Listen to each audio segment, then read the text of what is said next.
స్వచ్ఛత అంటే నందిని. నందిని పాలు మరియు పెరుగు. నమస్తే అమ్మా. నమస్తే అమ్మా. అమ్మ, కొబ్బరికాయ దేవుడి దగ్గర ఎందుకు కొట్టాలి? ఉమ్, ఎప్పుడు కొట్టాలి? ఎలా కొట్టాలి? కొబ్బరికాయ పాడైపోతే ఇది, ఉమ్. కొబ్బరికాయ ఇలా పగులితే అది అని చెప్తూ ఉంటారు కదా, అదంతా మన నమ్మకమా?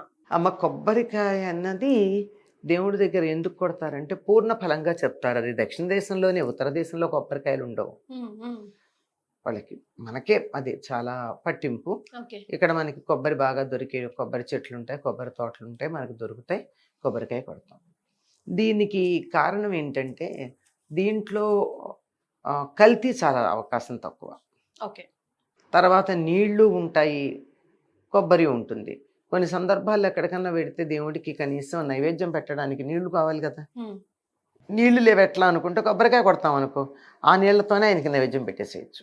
నీళ్లు కూడా ఉంటాయి. తర్వాత దాన్ని పూర్ణ ఫలం అంటారు. పూర్ణ ఫలం అంటే చాలామంది ఏంటంటే నిండుగా ఉంటుంది, బాగుంటుంది అందువల్ల అని.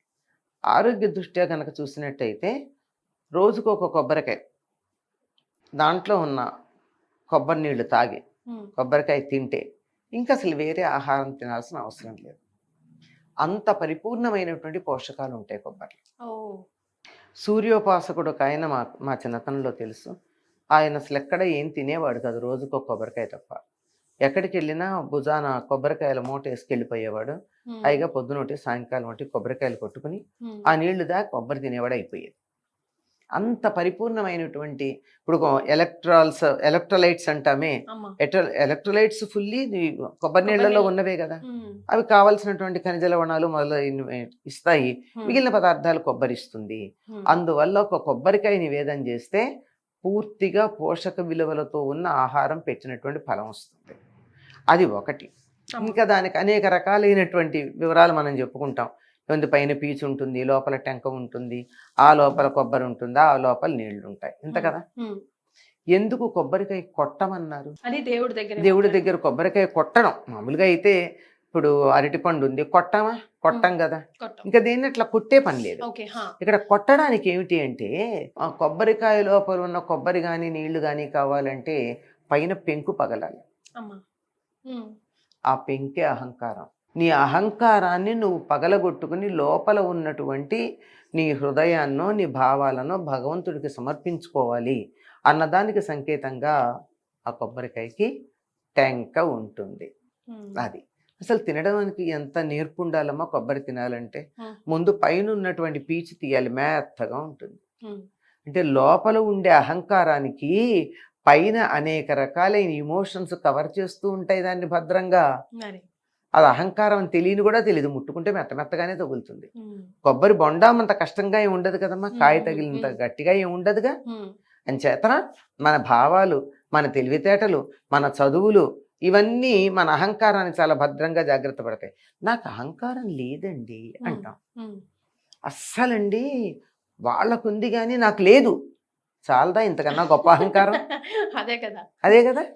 ఇలా చెప్పుకుంటూ పోతే అహంకారం అనేటటువంటిది ఎన్ని రకాలుగా ఉంటుందో దాన్ని ఈ పైన కొబ్బరి పీచుందే ఇది రక్షిస్తోంది. ఇది ఈ భావాలన్నీ నేను చెప్పిన, నాకు అహంకారం లేదండి, వాళ్ళకు ఉందండి, ఇదండి, ఇదంతా ఈ కొబ్బరి పీచులాగా పైన చాలా జాగ్రత్తగా ఆ లోపల ఉన్న అహంకారాన్ని భద్రపరుస్తూ ఉంటుంది.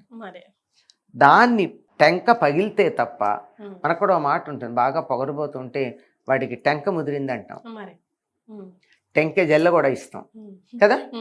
ఇలాంటివన్నీ ఏమిటంటే ఇక్కడ ఉండేటటువంటి అహంకారానికి సంకేతంగానే ఈ స్కల్ గురించి చెప్తే, దాన్ని బ్రేక్ చేస్తే తప్ప లోపల ఉన్నటువంటి గుజ్జు మనకు రాదు. అది అయ్యాక కొబ్బరి ఏమన్నా నాలుగు మీద పెట్టుకుంటే మీకు రుచిగా ఉంటుందా?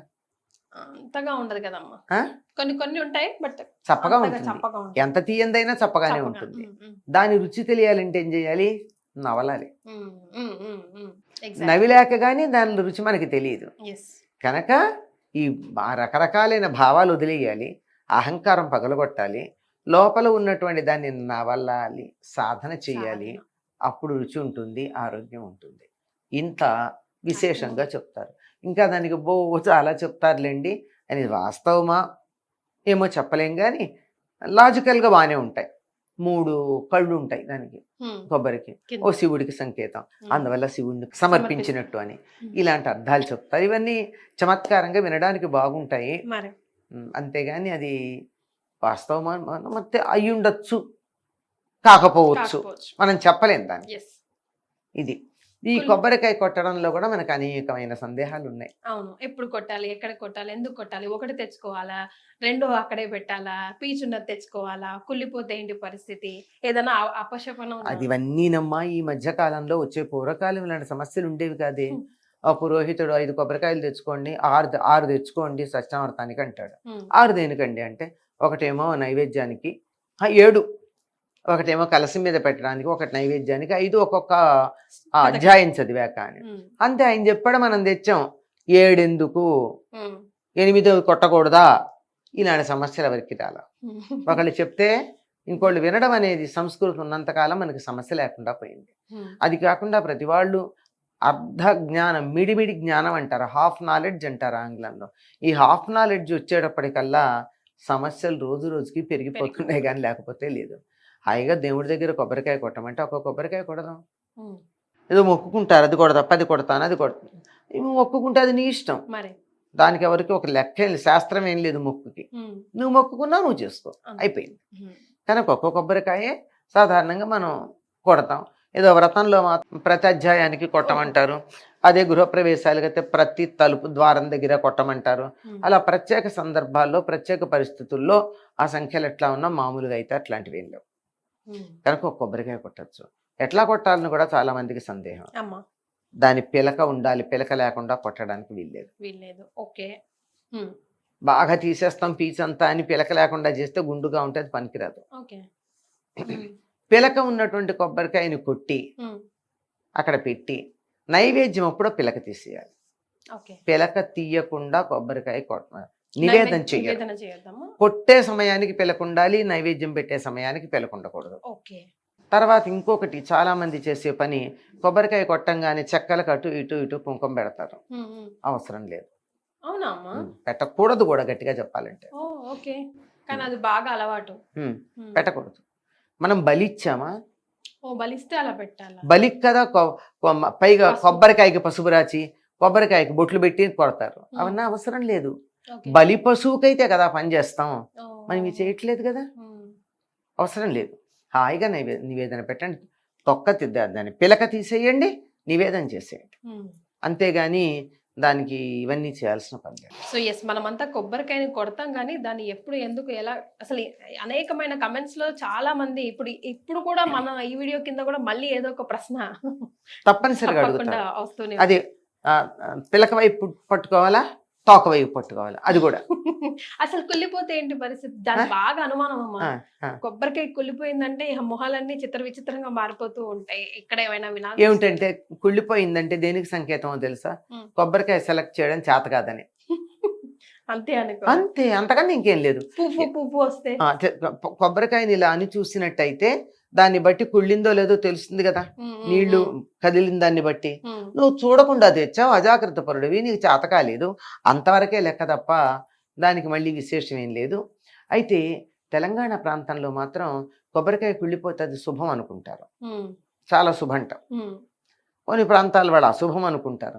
దీన్ని బట్టి అర్థమైందిగా ప్రాంతీయ భేదమే తప్ప శాస్త్రం ఏం లేదని. పువ్వు వచ్చింది అనుకోండి, చాలా మంది ఏమనుకుంటారంటే, పువ్వు వచ్చిందంటే ఆల్రెడీ మొక్క రావడానికి సిద్ధంగా ఉన్నది అంటే మనం చేసేటటువంటి పని ఫలితం వస్తుంది అని, పువ్వు వస్తే శుభం అనుకుంటారు. నమ్మకం, ఏదైనా నమ్మకం మీద ఆధారపడి ఉంది. ఇవి నమ్మకాలే, సైన్స్ అయితే కాదమ్మా. అయితే కొబ్బరికాయ కొట్టడం అన్నది పైన ఈనె మీద కొడతారు. ఇప్పుడు ఇలా 3 భాగాలు ఉంటుంది కదా, 3 ఈనెలు ఉంటాయి. ఆ ఈనెల్లో ప్రముఖంగా ప్రామినెంట్ గా ఉన్నటువంటి ఈనె ఉంది, దాని మీద కొట్టినట్టయితే ఒక్క దెబ్బకు పగులుతుంది కొబ్బరికాయ, 2 పీసెస్ అవుతుంది కట్ షాట్ గా. లేకపోయినట్టయితే మధ్యలో కనుక కొట్టినట్టయితే చాలా బ్రేక్స్ గా వస్తుంది. చాలా సంతోషం అమ్మా, ధన్యవాదాలు. నమస్తే.